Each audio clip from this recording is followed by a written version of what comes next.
karena itu di siang yang indah kami telah mempersiapkan hati kami untuk menerima sapaan kehangatan dari sabda Tuhan. Kami menyiapkan telinga kami sebagai seorang murid, sehingga ketika firman-Mu sampai kepada kami yakin firman-Mu tidak pernah kembali dengan sia-sia. Namun kami percaya sepulang dari tempat ini firman-Mu menjadi berkat yang luar biasa di dalam kehidupan setiap kami. Oleh karena itu Tuhan, berbicaralah kepada kami. Kami telah siap mendengar sabda firman Tuhan. Di dalam nama Tuhan Yesus kami percaya dan sudah berdoa. Haleluya. Amin. Saudara yang dikasih oleh Tuhan, kita melanjutkan pelajaran kita. Siapkan catatannya, siapkan juga Alkitabnya, bahwa memang ajaran daripada Tuhan Yesus itu banyak yang unik, banyak yang ajaib, yang membutuhkan pemikiran buat kita, ya. Banyak orang, ya, itu justru menerima pelajaran apa yang disampaikan oleh Kristus Tuhan kita itu bisa salah-salah.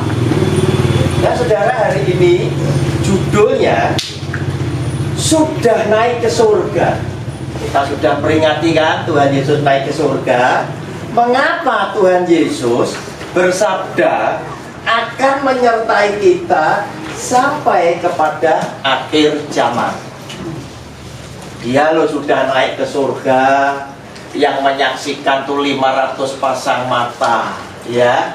Namun aneh, ya, justru dia sebelum naik ke surga itu manggil 11 rasulnya, ya.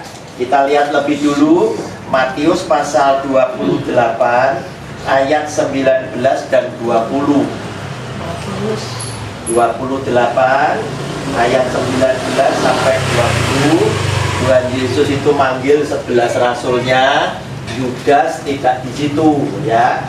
Matias belum dipilih.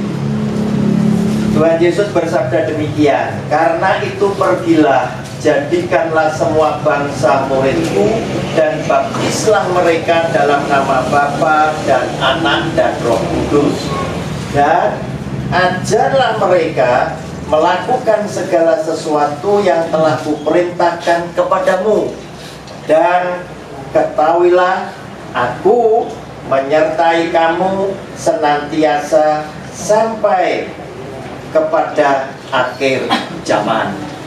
Nah, Bapak Ibu, sesuatu yang muncul menimbulkan pertanyaan di dalam hati kita, itu wajib kita cari.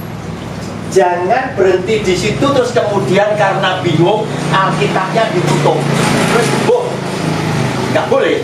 Kita mesti cari. Sebab apa? Apa yang diajarkan oleh Tuhan Yesus itu penuh dengan keunikan. Sampai-sampai belakangan itu muncul ada Kristen yang namanya apa? Progresif, ya. Kalau saya melihat dari yang menyampaikan, yang memberitakan, memperkenalkan Kristen progresif itu tadi, saya bisa melihat bahwa pikiran mereka tentang kedalaman Alkitab, mereka sangat dangkal sekali. Mereka bilang, yang namanya Brian Siawarta ini tadi, dia ngomong, Alkitab ini banyak kontradiksinya. Kesannya itu dia ingin ngomong firman Tuhan ini mencela-mencela, begitu loh, ya. Nah, sama seperti ini tadi. Dia sudah naik ke surga, 500 pasang mata ngeliat kok. Saksinya ada orang 500, ya, naik ke surga. Tapi aneh, justru dia sendiri bersabda, aku akan menyertai kamu sampai kepada akhir zaman. Nah, ini kan jadi kalau orang nggak ngerti, dipikirnya itu bertolak belakang, ya, dipikirnya mencela-menceli. Tuhan Yesus juga pernah ngomong, ya, lebih baik, ya, aku pulang kepada Bapa, ya, supaya Roh Kudus nanti turun. Tetapi di sisi yang lain dia juga bilang, aku akan datang kembali segera dan akan menyertai kamu. Sing bener sing mana, kan begitu. Nah, karena itu kita mesti tahu apa yang dimaksud oleh Tuhan Yesus ya. Nah Bapak Ibu, kita lihat sekarang apa toh yang dimaksud oleh Tuhan Yesus, kok dia itu mau menyertai kita. Padahal 500 saksi mata, 500 pasang mata tadi sudah pasti melihat Tuhan Yesus naik ke surga. Dan dikatakan nanti dia akan datang kembali ya, untuk menghakimi orang hidup dan yang mati. Nah saudara, kita sekarang lihat Yohanes pasal 14 ayat 15 sampai 20 ya. Buka Alkitabnya satu-satu, kita merenungkan. Jikalau kamu mengasihi aku, kamu akan menuruti segala perintahku. Bapak Ibu, saya yakin yang ada di sini itu adalah orang yang mengasihi Tuhan.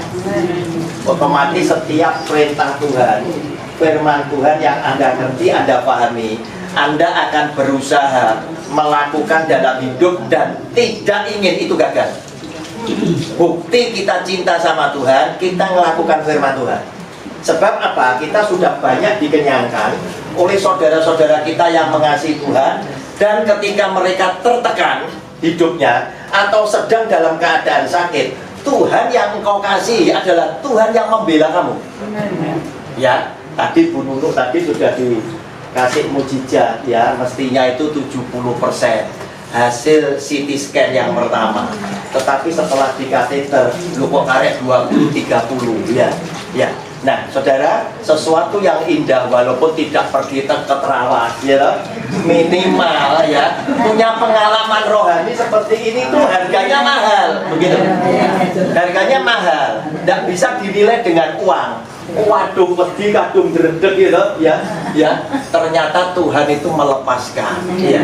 Nah, ini mahal sekali. Nah, saudara, kalau kita cinta sama Tuhan, buktinya kita menjalankan firman Tuhan dalam hidup kita sehari-hari. Akibatnya Tuhan yang kita cintai adalah Tuhan yang juga memperhitungkan cinta saudara, cinta saya kepada dia. Dia bilang seperti ini, aku akan minta kepada Bapa dan ia akan memberikan kepadamu seorang penolong yang lain supaya ia menyertai kamu selama-lamanya. Siapa itu? Roh Kudus. Ya, Roh Kudus. Karena itu saya protes kalau ada pendeta dalam tanda kutip atau gereja dalam tanda kutip terus mengajarkan tentang Roh Kudus, seakan-akan orang kita yang mengasihi Tuhan mendapatkan Roh Kudus, penyertaan Roh Kudus itu sulit. Saya protes. Sebab apa? Yesus Kristus Tuhan sendiri itu mempersiapkan Roh Kudus diminta oleh dia menjadi penolong buat kita. Artinya Roh Kudus disediakan untuk menolong, menghibur, menyertai kita adalah orang-orang yang mengasihi Tuhan. Jadi tidak ada istilah ya, sepertinya untuk mendapatkan Roh Kudus itu dipersulit, tidak ada. Karena itu saya protes ketika ada pendeta ngajar, bukti kamu dibaptis oleh Roh Kudus, kamu berbahasa roh. Keliru, pasti keliru. Kesannya apa? Untuk mendapatkan Roh Kudus cek wangele begitu loh. Padahal ini disediakan loh. Dia minta kepada Bapa, aku akan minta kepada Bapa dan ia, Bapa, akan memberikan kepadamu seorang penolong yang lain supaya ia, penolong yang lain tadi, menyertai kamu selama-lamanya, yaitu Roh kebenaran. Dunia tidak dapat menerima dia, sebab dunia tidak melihat dia dan tidak mengenal dia. Tetapi kamu mengenal dia, sebab ia menyertai kamu dan akan diam di dalam kamu. Bukti saudara itu kenal. Karena setiap hari saudara melakukan firman Tuhan, maka hidup saudara itu dituntut, dikuasai oleh Roh Kudus. Sehingga ketika saudara mau melangkah sesuatu yang salah, bukankah ada suara yang ngomong, ojo iki kleru. Bukti saudara kenal, itu ada suara yang selalu memperingatkan saudara dan saya ketika kita mengambil langkah hidup itu salah. Urusan saudara bu tabrak terus, Roh Kudus tidak akan gandoli. Ya, Tetapi Roh Kudus sudah memperingatkan, jangan. Sama seperti Daud, ya, dia adalah orang yang diurapi oleh Roh Kudus, dikuasai oleh Roh Kudus. Tetapi ketika ngelihat Batseba, dia ngotot, ya, Tuhan biarkan. Oleh karena itu, saya yakin orang yang cinta sama Tuhan itu peka terhadap peringatan Roh Kudus. Begitu jangan, kita mulai mikir. Tapi kalau saudara terabas, Tuhan biarkan.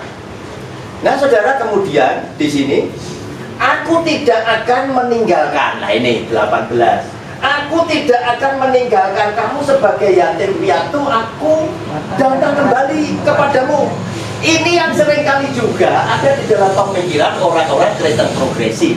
Loh Tuhan, sampean katanya mau naik ke surga, nanti baru balik. Lah ini kok ngomongnya seperti ini? Nah, Bapak Ibu, firman Tuhan yang model seperti itu banyak. Karena itu dibutuhkan pemahaman kenapa Tuhan mesti ngomong seperti itu. Aku tidak akan meninggalkan kamu sebagai yatim piatu. Aku datang kembali kepadamu. Tentunya banyak orang Kristen yang berpikir, iya nanti Tuhan Yesus datang kembali kan nanti. Enggak, saudara, ternyata enggak. Bukan yang dipandang secara fisik, nanti Tuhan turun bersama dengan malaikatnya dan orang-orang kudusnya, bukan hanya itu. Tetapi ini adalah sebuah kenyataan, dia datang kembali. Oleh karena Roh Kudus sudah tinggal di dalam hidup saudara, dia nanti juga akan menyertai saudara. Saudara, simpen dulu ayat 18.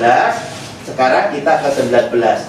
Tinggal sesaat lagi dan dunia tidak akan melihat aku lagi, tetapi kamu melihat aku, sebab aku hidup dan kamu pun akan hidup. Dunia tidak melihat, dunia cuma melihatnya apa? Dia mati di atas kayu salib dan dikuburkan.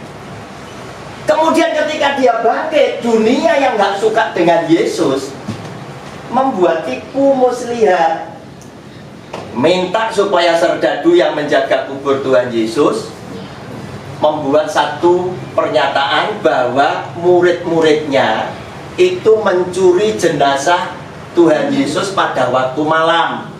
Mereka harus berbohong seperti ini karena oleh imam-imam kepala, oleh tokoh-tokoh agama, ahli Taurat, orang Farisi diberikan uang yang cukup besar untuk memberikan cerita dusta ini tadi.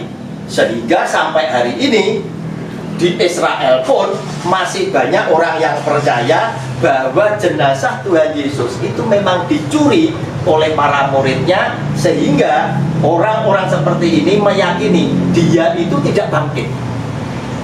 Dunia nggak tahu, sudah biarkan.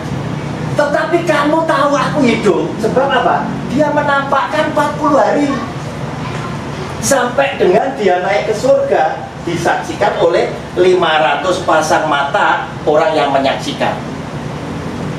Tahu. Kemudian itu membuktikan sebab aku hidup dan kamu pun akan hidup. Ini menjadi anugerah buat kita. Ketika Tuhan Yesus yang mati kemudian dibangkitkan, dia hidup, maka kita yang percaya di dalam nama Yesus, kita pun juga akan dibangkitkan dan hidup seperti dia. Nah, yang tidak percaya sakarepmu, wong kamu tidak percaya. Kita yang percaya, kita mendapatkan hidup yang kekal bersama dengan dia. Pada waktu itulah, ayat 20 mulai ya, untuk menjawab ayat 18. Pada waktu itulah kamu akan tahu bahwa aku, Tuhan Yesus, di dalam siapa? Di dalam Bapakku. Dan kamu, kita di dalam aku, kita di dalam Tuhan Yesus. Dan aku, belum besar, Tuhan Yesus di dalam kamu, di dalam kita. Tuhan Yesus di dalam Bapa, kita di dalam Tuhan Yesus, Tuhan Yesus di dalam kita. Kita siapa? Kita yang mengasihi, ayat 15 ya, kita yang mengasihi. Makanya kalau nggak mengasihi Tuhan Yesus, nggak melakukan firman-Nya dia, setiap hari kita rugi. Kenapa? Karena dia sudah berkenan tinggal di kita. Kita juga diizinkan tinggal dalam hidupnya Bapa dan Anak. Nah Bapak Ibu, sekarang kita lihat yang tadi oleh Tuhan Yesus dimintakan kepada Bapa itu kan roh penolong, roh penghibur, roh kudus. Apa yang dikatakan di sini tentang roh kudus? Yohanes 15 ayat 26.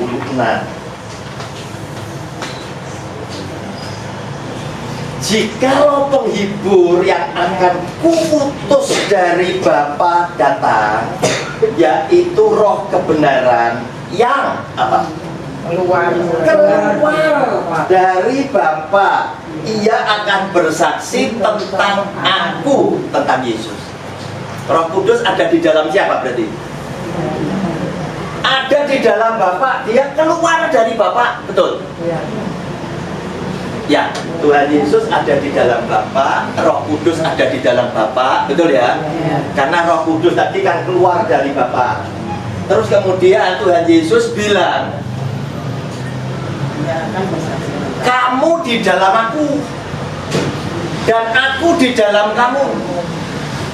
Berarti ketika orang itu terima Roh Kudus, artinya Roh Kudus berkenan tinggal di dalam hidup saudara. Saudara secara komplit, saudara itu disertai oleh Bapa, Anak, dan Roh Kudus. Oleh karena itu dia bilang, aku nanti kembali segera. Dalam wujud apa? Dia tinggal bersama dengan Roh Kudus, juga dengan Bapa. Saudara, oleh karena itu, jika Anda sekarang tahu bahwa orang benar, saudara yang mengasihi Tuhan disertai oleh Bapa, Anak, dan Roh Kudus, maka akibatnya Rasul Yohanes itu ngasih pengajaran kepada saudara. 1 Yohanes 4 ayat yang keempat.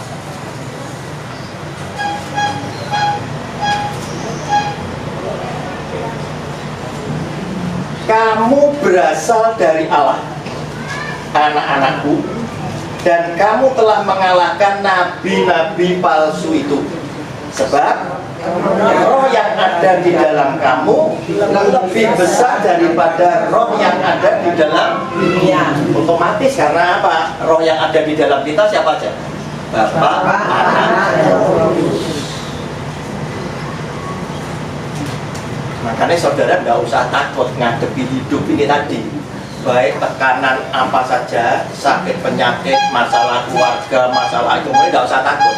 Roh yang ada di dalam kita lebih besar. Apalagi lewat jalan yang gelap. Wah, sudah nggak usah takut. Iblis hitam ketok saudara ini takut. Gitu. Kenapa? Karena roh yang ada di dalam kita lebih besar. Karena Bapa, Anak, Roh Kudus jadi satu, ikut kita, menyertai kita. Nah saudara yang dikasih oleh Tuhan, oleh karena itu Tuhan Yesus pun juga pernah bilang, bersabda, aku dan Bapa adalah satu. Terus kemudian kita hari ini diperkenalkan tentang Roh Kudus yang sengaja oleh Tuhan Yesus dimintakan kepada Bapa untuk menyertai kita, menolong kita. Dan ternyata Roh Kudus itu juga keluar dari Bapa. Nah sekarang muncul pertanyaan orang Kristen, juga orang-orang di luar sana. Loh kalau begitu ada 3. Ada Bapa, Anak, ada Roh Kudus. Ya. Lah begitu ada 3, muncul pertanyaan, kok bisa dikatakan satu? Kok bisa dikatakan Esa? Wah kenyataannya bisa dihitung ada Bapa, Anak, dan Roh Kudus. Nah saudara yang dikasih oleh Tuhan, kita lihat lebih dulu jawaban Tuhan Yesus ya. Markus 12 ayat 29. Markus 12 ayat 29. Jawab Yesus, hukum yang terutama ialah, dengarlah hai orang Israel, Tuhan Allah kita, Tuhan itu Esa. Kita cuma ngomong Tuhan itu Esa, sana tidak bisa terima. Kenyataannya ada Allah Bapa, Anak, dan Roh Kudus, sama telu. Apa yang dimaksud Esa oleh Tuhan Yesus? Ternyata Bapa, Anak, dan Roh Kudus itu tidak pernah terpisahkan satu dengan lainnya. Jadi tidak ada orang yang disertai oleh Roh Kudus cok daun. Wah, aku cuma Roh Kudus sampai Tuhan Yesus cok daun. Pasti Bapa, Anak, Roh Kudus tidak pernah terpisahkan satu dengan yang lainnya dalam setiap aspek hidup manusia. Sejak awal manusia diciptakan, firman Tuhan bilang apa? Mari kita menciptakan manusia sesuai dengan gambar dan rupa kita. Bapak Ibu, lihat ini kejadian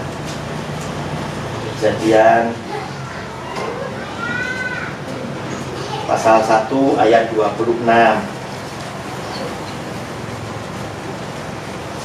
Berfirmanlah Allah, baiklah kita. Nah, kata kita ini di garis bawahi, menjadikan manusia menurut gambar dan rupa kita, supaya mereka berkuasa atas ikan-ikan di laut dan burung-burung di udara dan atas ternak dan atas seluruh bumi dan atas segala binatang melata yang merayap. Ya, kita itu disebut, berarti bukan satu, pribadinya ada tiga, tapi hakikatnya cuma satu. Tiga itu karena tidak terpisahkan. Tuhan Yesus katakan Allah itu, Tuhan itu Esa. Tuhan itu Esa. Nah, saudara yang dikasih oleh Tuhan, saudara tahu setelah saudara itu disertai oleh Bapa, Anak, dan Roh Kudus, saudara terima pada waktu dibaptis dalam nama Bapa, Anak, dan Roh Kudus. Kemudian karena memang saudara adalah orang yang mengasihi Tuhan, ya, Roh Kudus berkenan tinggal menyertai hidup saudara. Saudara ini akan jadi pribadi yang lain. Saudara akan menjadi ciptaan yang baru. Saudara akan menjadi pribadi yang hebat. Karena Roh Kudus yang saudara izinkan menjadi Tuhan dan Tuhan atas hidupmu, Dia akan menguasai hidup saudara, mimpin saudara seperti yang Dia mau. Saudara, lihat sekarang apa yang akan dilakukan oleh Roh Kudus dalam hidup saudara. Yohanes 14 ayat 26. Tetapi penghibur, yaitu Roh Kudus yang akan diutus oleh Bapa dalam namaku, Dialah yang akan mengajarkan segala sesuatu kepadamu. Segala sesuatu dalam hidup ini, Dia menjadi pengajar, Dia menjadi guru, Dia menjadi penuntun, dan akan mengingatkan kamu akan semua yang telah kukatakan kepadamu. Yaitu saudara akan diingatkan semua firman Yesus Kristus. Sebab Roh Kudus itu hanya akan bersaksi untuk siapa? Untuk Yesus. Jadi nanti saudara kalau ngomong, karena Roh Kudus di dalam, itu akan banyak memuliakan nama Yesus. Pembicara, pengkhotbah, nek kakean ngomong setan, pasti kalau Roh Kudus itu. Ya, kalau dia itu memang Roh Kudus menyertai dia, Roh Kudus yang tinggal di dalam dia, itu akan mengagungkan, akan memuliakan Yesus Kristus, tidak ada yang lain. Demikian pula saudara dan saya. Dan yang luar biasa, dia akan mengajarkan segala sesuatu.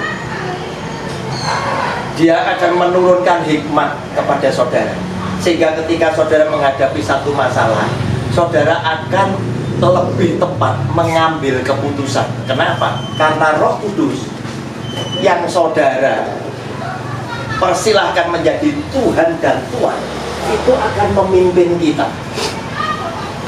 Nah Bapak Ibu, kemudian Yohanes pasal 16 ayat 13. Tetapi apabila ia datang, ya ini kan pekerjaan penghibur judulnya. Ia datang, yaitu roh kebenaran. Maksudnya ia datang, sudah pasti dia datang. Maksudnya itu adalah jika ia berkenan tinggal di kita. Ya, maksudnya ini. Yaitu roh kebenaran, ia akan memimpin kamu ke dalam apa? Seluruh kebenaran. Orang yang menyerahkan hidupnya di bawah pimpinan Roh Kudus sebagai Tuhan dan Tuannya dia, jarang salah. Jarang salah. Ya, kenapa? Karena kita percaya kepada dia.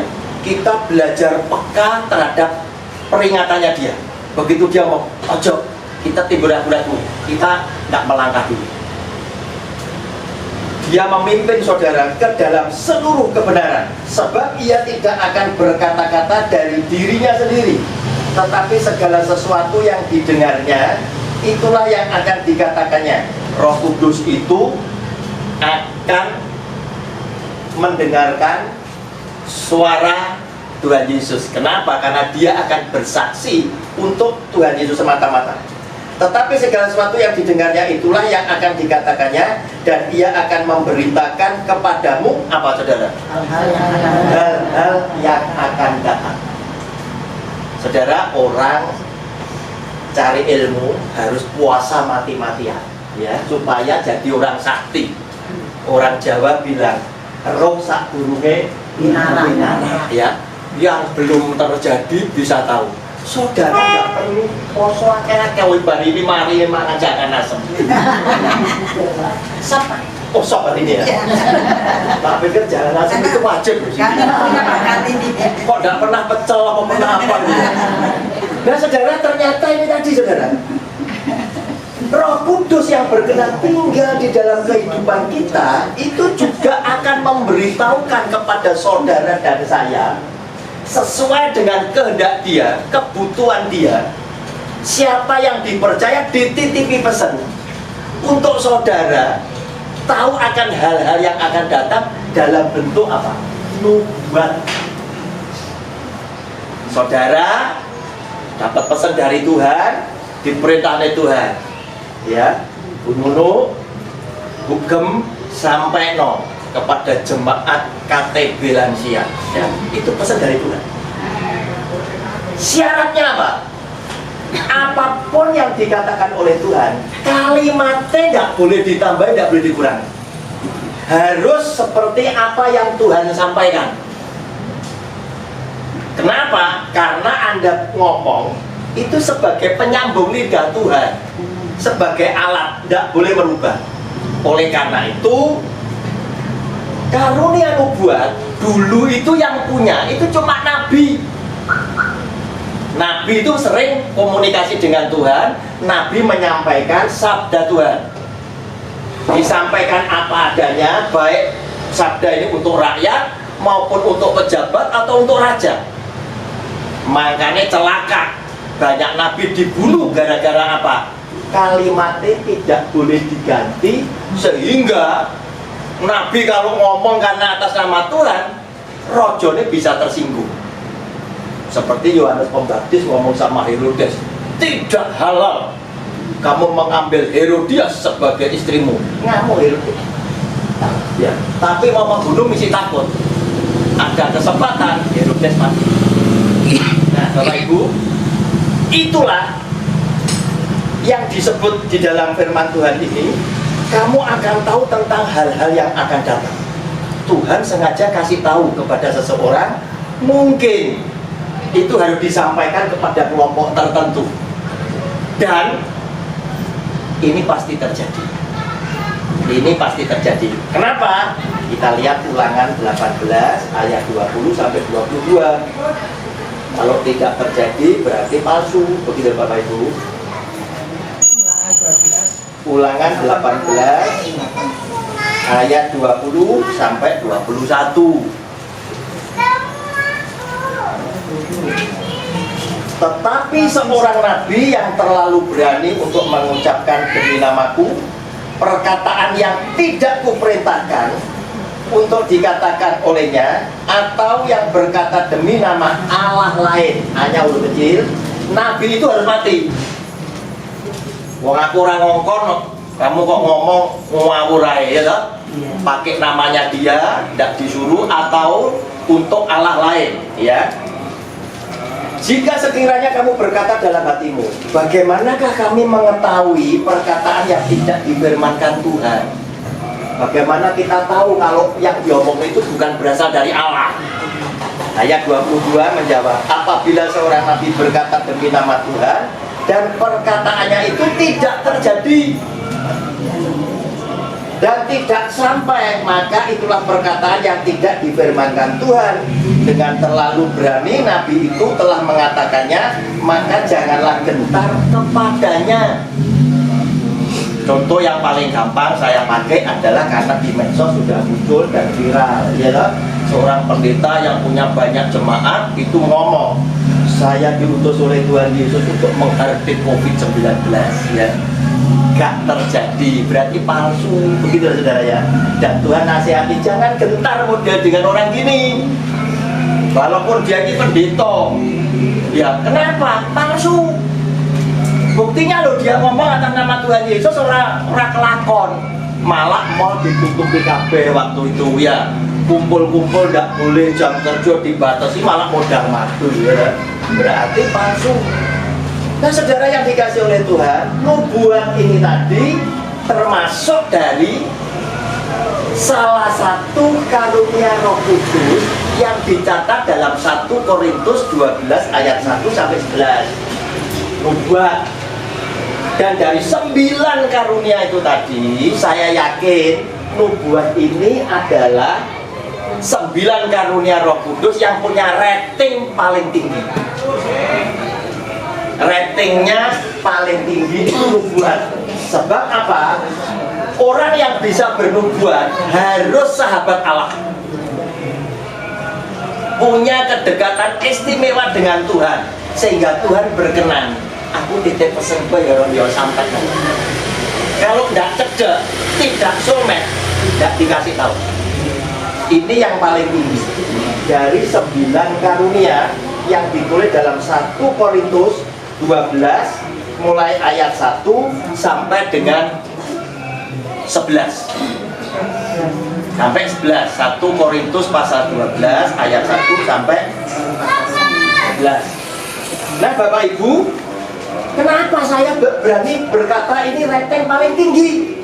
Loh, Tuhan Yesus sendiri yang ngomong loh. Dan ia akan memberitakan kepadamu hal-hal yang akan datang. Itu dalam bentuk nubuat. Anda akan dititipi pesan untuk menyampaikan. Dan kita lihat 1 Korintus 14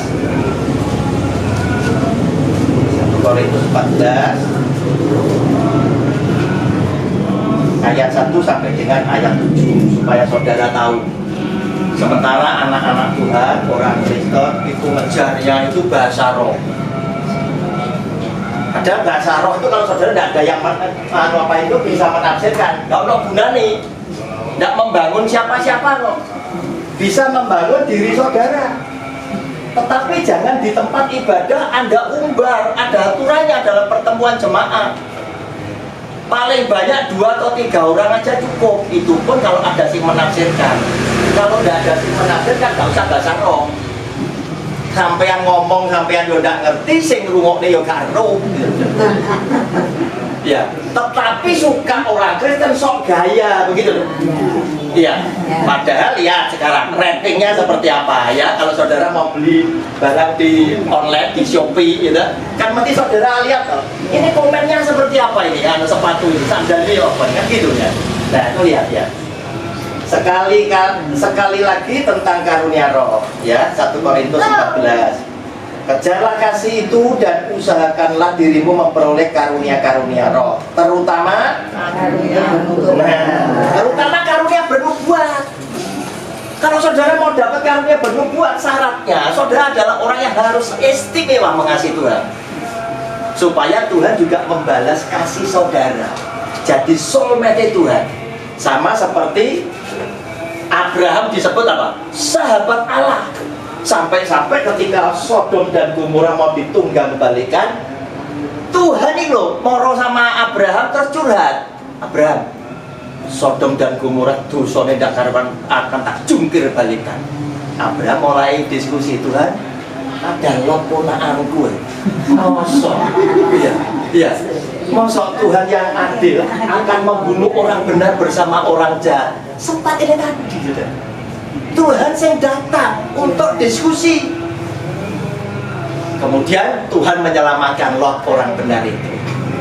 Nah, saudara yang dikasih oleh Tuhan, buat ya, siapa yang berkata-kata dengan bahasa roh tidak berkata-kata kepada manusia, tetapi kepada Allah.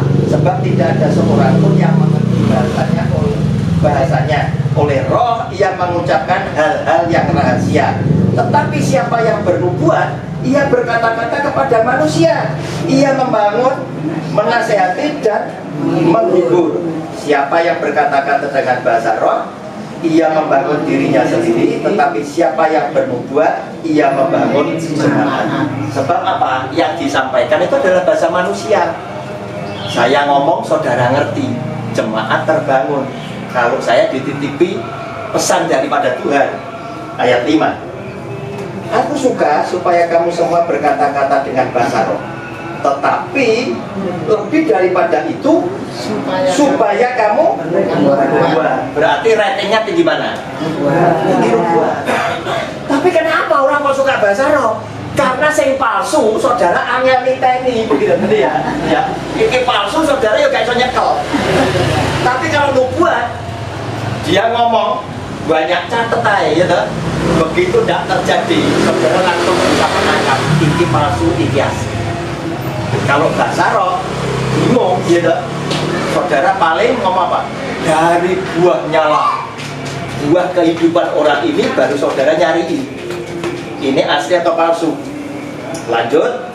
Sebab orang yang bernubuat lebih berharga daripada orang yang berkata-kata dengan bahasa roh, kecuali kalau orang itu juga menafsirkannya. Nah, sampai hari ini satu orang penafsir aja di Indonesia tidak ada loh. Tidak ada loh. Harusnya kita mikir apa lagu itu. Iya. Berarti nubuat lebih dipakai oleh Tuhan. Karena apa? Ngomong dengan bahasa manusia. Sehingga jemaat dapat dibangun. 6 dan 7. Jadi saudara-saudara, jika aku datang kepadamu dan berkata-kata dengan bahasa roh, apakah gunanya itu bagimu? Jika aku tidak menyampaikan kepadamu penyataan Allah atau pengetahuan atau nubuat atau pengajaran, sama halnya dengan alat-alat yang tidak berjiwa tetapi yang berbunyi seperti seruling dan kecapi. Bagaimanakah orang dapat mengetahui lagu apakah yang dimainkan seruling atau kecapi kalau keduanya tidak mengeluarkan bunyi yang berbeda? Di sini ada timangklung, lagu gitu ya. Bahannya podo dari bambu, suaranya sama enggak? Yang dibentuk beda. Kemudian diharmonisasi antara suara ini, suara itu, gitu. Dilatih sama bugem, kemudian dimasuk di YouTube terus ditanggap sama gresik, Bu ya. Gresik sampai tanggap. Kenapa? Karena memberikan suara yang berbeda, memuliakan Tuhan, lagunya indah. Nah, demikian pula Rasul Paulus itu kepengen bahasa roh itu gak mungkin suaranya podo, gitu loh, Bapak Ibu. Yang namanya bahasa itu kan terdiri dari banyak kalimat, gitu loh, bermakna. Gak mungkin bolak-balik itu gak mungkin, mesti mengalir dari banyak kata tersusun dari kalimat sehingga menimbulkan bunyi yang tidak sama dengan arti yang berbeda-beda. Itu bahasa roh. Dan saudara bisa simpulkan sendiri kalau saudara kebetulan dalam tengah-tengah ibadah ada orang berbahasa roh, bahasanya kok podo, iki podo tuh bolak-balik gitu. Kayak seperti dihafal gitu. Pasti bukan. Kenapa? Karena Alkitab ngajari. Kedua, dinasihatkan kalau saudara nanti baca terus sampai habis, saudara nanti akan tahu ada aturan pertemuan jemaat. Orang yang disertai oleh Roh Kudus adalah orang yang nurut kepada kepada firman. Percaya? Firman Tuhan ngomong, dalam pertemuan paling banyak 2 atau 3 orang. Kalau ada yang menafsirkan, kalau tidak ada mingkemong. Ngerti ya? Tapi kalau mereka kemudian terus ngomong, gitu, pasti tidak ada Roh Kudus. Sebab apa? Diomongnya orang kena, gitu ya. Ya, Bapak Ibu, sampai di sini pelajaran kita siang hari ini. Tuhan Yesus sudah memberkati kita semuanya. Beri kemuliaan buat nama Tuhan. Daripada firman Tuhan, ibu-ibu semuanya, kalau hidup kita ini dipenuhi Roh Kudus, hidup itu harus berhati-hati dan sangat menghormati Tuhan. Dari tutur kata, dari perilaku, ya, itu harus hati-hati. Ya, nanti hanya mau di jalan, dicelatu wong, sing nyelatu ngomong 5, ibu-ibu semua ngomongnya tak teronggol. Ya, nah itu masa dipimpin Roh Kudus, saudara. Jadi orang itu kalau dipimpin Roh Kudus, hidupnya itu pasti rendah hati, pasti sudah. Bergaul, sak bergaul itu mesti saling menghargai, saling menghormati. Karena pekerjaan roh itu halus, ya. Jadi inti daripada firman Tuhan yang mengajarkan kepada kita, ibu-ibu lansia, mari kita tambah usia, tambah matang berpikir, ya, matang untuk menghadapi persoalan, matang untuk menghadapi masalah, matang untuk menghadapi penyakit. Jadi kalau ada masalah, jangan ngomong A, ngomong B, ngomong C. Ngendikan dulu sama Roh Kudus, mengendikan dulu sama Tuhan. Ngomong wadul karo Tuhan. Ya, wocok melayu rono gopo kabeh begitu. Ya, Bapak Ibu. Jadi kita ini lebih tunduk kepada Tuhan. Jadi kalau orang itu dikatakan tunduk kepada Tuhan, pasti orang itu menghargai orang lain. Kalau tidak menghargai orang lain, katanya dia tunduk kepada Tuhan, itu sama dengan apa? Bohong. Wow. Ya, itu bohong. Jadi kalau kita ini tunduk kepada Tuhan, pasti tunduk kepada sesama, tunduk kepada hamba-hamba yang lain. Ya, kita bekerja sama, ya. Jadi ibu ini punya mulut getok tular gitu loh. Kita kumpul di sini, itu Tuhan wis menangis setengah mati, saudara. Tuhan itu sudah sukacita. Daripada kita punya mulut, tadi dikatakan sama firman Tuhan, beritakanlah, ya toh. Saudara, kalau kita mau memberitakan kepada orang yang masih muslim, bisa nanti salah paham. Ya. Kalau ada orang Kristen yang lemah, itu cedek ono, wis gak tau nyang gereja, ya, wis ado karo Tuhan, itu dekati, bangkitkan kembali jiwanya, bangkitkan kembali. Kalau sudah usianya sama, ayo kalau aku, ya kan? Kalau usianya sama, ayo kalau aku. Ono lansia gitu. Ya, nanti kalau kita sudah selesai, saudara, kita jangan langsung pulang-pulang begitu, enggak, ya. Minimal kita berkenalan, kita saling sapa, saling bergurau, ya toh. Jadi ada tambah imun gitu loh, saudara. Ya. Jadi kesehatan kita juga terpelihara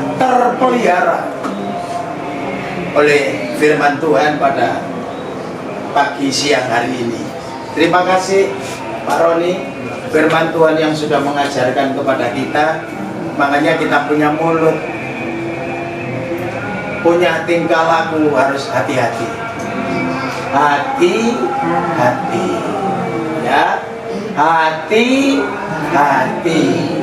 Hidup orang Kristen tidak boleh sembrono, harus hati-hati.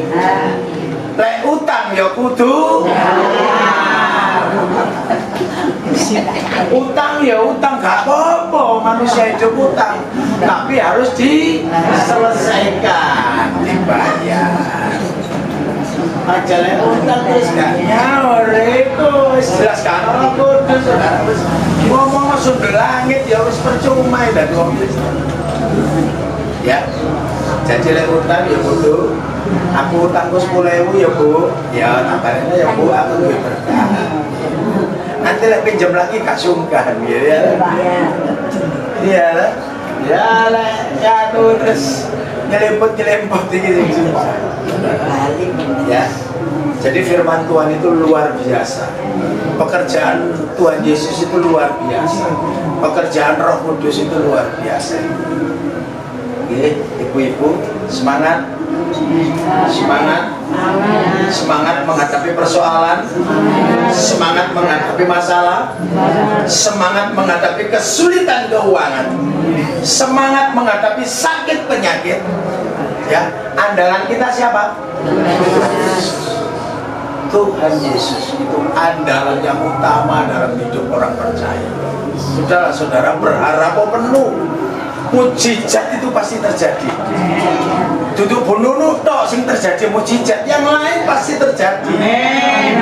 Kadang-kadang kita tidak terucap gitu. Pertolongan Tuhan itu bukan yang besar tok, yang kecil ini loh saudara.